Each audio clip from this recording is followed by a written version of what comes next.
Żewġ pjattaformi diġitali ġodda ġew imnedija l-erba' filgħodu mill-Ministeru għall-Ambjent, l-Enerġija u Żvilupp Sostenibbli, waħda hija dwar l-ESG u l-oħra għal Green Public Procurement GPP. Iż-żewġ pjattaformi huma ntiżi biex iħeġġu investimenti aktar sostenibbli bil-għan li kemm is-settur pubbliku u anke dak privat jagħmlu l-parti tagħhom għall-ekonomija aktar ekoloġika u ġusta.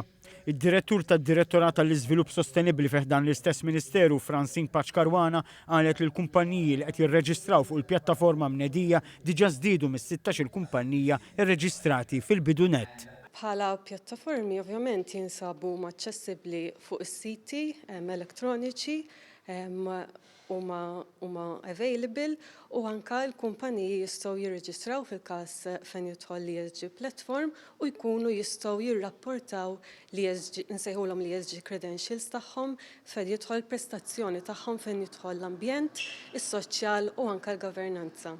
Il-Ministru Mirjam Dalli spjegat kif matul dawn l-aħħar snin Malta rreġistrat progress kemm fir-rata ta' konformità tal-GPP li tenet għal 87.5% fl-2024 kif ukoll fir-rappurtar tal-ESG bin-numru ta' entitajiet li għażlu li jirrapportaw il-kredenzjali tal-ESG tagħhom jitlaq għal 46 mill-2021.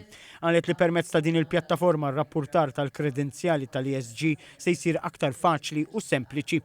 Spjegat li fil-bidu l-inizjattiva kienet miftuħa aktar għal kumpaniji elenkati fil-Borża ta' Malta, iżda ma' żmien anke kumpaniji żgħar bdew jirreġistraw fuq il-pjattaforma. Mira finali tagħna tkun jekk il-kumpaniji kollha ikunu parti minn din il-pjattaforma.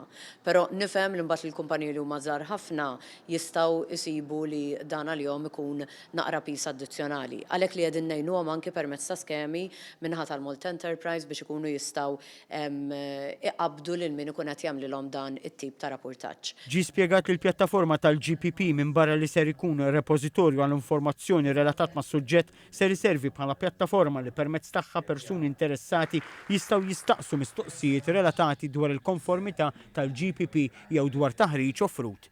Barra minn hekk it-taħriġ issa ser jiġi estiż għall-operaturi ekonomiċi biex dawn ikunu aktar konformi mal-kriterji tal-GPP.